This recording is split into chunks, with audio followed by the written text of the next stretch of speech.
Gujarat ATS के DYSP Shri अशल Chaudhary को एक इन्फॉर्मेशन मिली थी कि हैदराबाद का रहने वाला एक आदमी जिसका नाम सैयद अहमद मोहिउद्दीन है, ये देश में आतंकवादी घटना को अंजाम देने के लिए कुछ कार्रवाइयां कर रहा है और इसी के कॉन्स्पिरेसी के भाग के तहत ये गुजरात अहमदाबाद भी आने वाला है। इस इन्फॉर्मेशन को सीनियर अधिकारियों के साथ शेयर किया गया, काफी टीम्स बनाई गई, टेक्निकल एनालिसिस किया गया, इसके ह्यूमन इंटेलिजेंस को भी डेवलप किया गया और जाना गया कि ये आदमी जो है इसकी मूवमेंट अहमदाबाद में ही लोकेट हो रही है। जो अलग अलग टीमें बनाई गई थी उनमें से इस आरोपी को अडालज के पास जो टोल नाका है इस पे वॉच रखी गई क्योंकि इसका मूवमेंट उस साइड में आ रहा था। वॉच के आधार पर एक आंध्र प्रदेश नंबर की एक गाड़ी वहां से गुजरती हुई मिली, उसको रोका गया, चेक किया गया तो इसमें जो इन्फॉर्मेशन वाला आदमी है सैयद अहमद मोहिउद्दीन, ये हमें मिल गया। इसको चेक किया गया, सरकारी विटनेसेस के सामने इसकी सर्च की गई तो इसके पास में एक बैग मिला जिसके अंदर एक बॉक्स में अच्छे से रैप किए हुए एक डब्बे के अंदर 3 वेपन मिल गए। ये 2 ग्लॉक थी, साथ में एक बेरेटा पिस्टल है और साथ में 30 राउंड है। इसके साथ साथ एक प्लास्टिक के डब्बे के अंदर लगभग 4 किलो कैस्टर ऑयल भी मिला।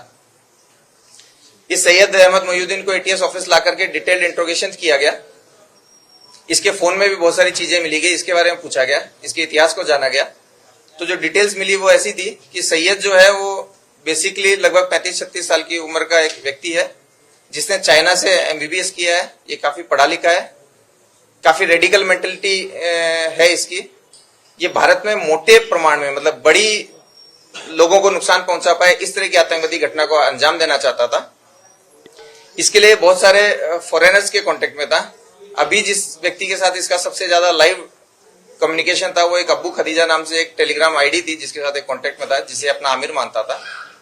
अब्बू खदीजा जो है वो आईएसकेपी का हो सकता है, ऐसा इसका मानना है।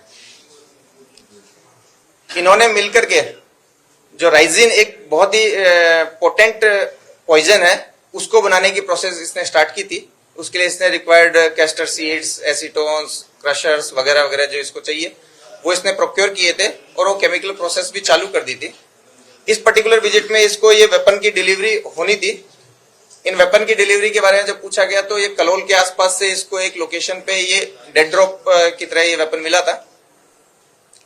इसके फोन को और डिटेल से देखा गया तो इसके अंदर एक सस्पेक्ट नंबर भी मिला जो कि इस कंडीशन में इसको उससे कांटेक्ट करना था कि अगर वो एक डेड ड्रॉप नहीं ले पाता है तो। इस नंबर को जब चेक किया गया तो ये नंबर यूपी से मूल इसका एसडीआर होना पाया गया और इसका मूवमेंट गुजरात में होना पाया गया। इसके लिए एक अलग से दूसरी टीम बनाई गई जिसमें DYSP Virjit Parmar, DYSP K P Patel, PI C H Panara और दूसरे हमारे पीआई पीवी देसाई वगैरह, इन सब की एक टीम बनाई गई। इस नंबर को लोकेट करने के लिए जब भेजा गया तो ये नंबर लगभग बनासकांठा के आसपास आया। वहां के बहुत सारे होटल्स, गाड़ियां सब चेक करने के बाद में ये 2 लोग हमें वहां से मिले हैं। ये जो दोनों लोग हैं ये लखीमपुर और शामली के हैं। इन दोनों के नाम आजाद सुलेमान शेख और मोहम्मद सुहेल मोहम्मद सलीम खान है।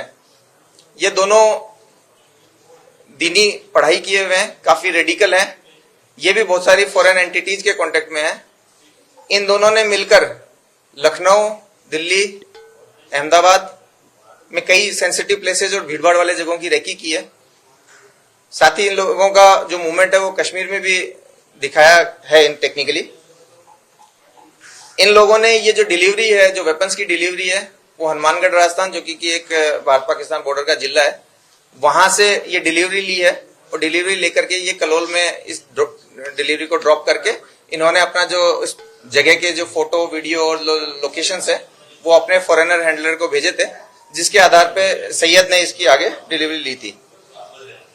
इस तरीके से गुजरात एटीएस की कंप्लीट जो टीम है उसने टेक्निकल एनालिसिस और ह्यूमन इंट के आधार पे एक अच्छा मॉड्यूल पकड़ा है जिसमें 3 जो मुख्य आरोपी हैं उनको अभी तक हम पकड़ लिए हैं।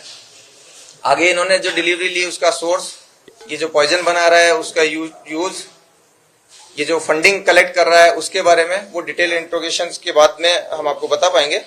ये जो 3 लोग हैं इनमें से पहले आरोपी को हमने अरेस्ट करके इसका रिमांड लिया है, उसमें हमें 17/11 तक उसका रिमांड मिला है। दोनों दूसरे अक्यूज को भी अरेस्ट कर लिया गया है और उनको आज हम कोर्ट के सामने प्रोड्यूस करेंगे।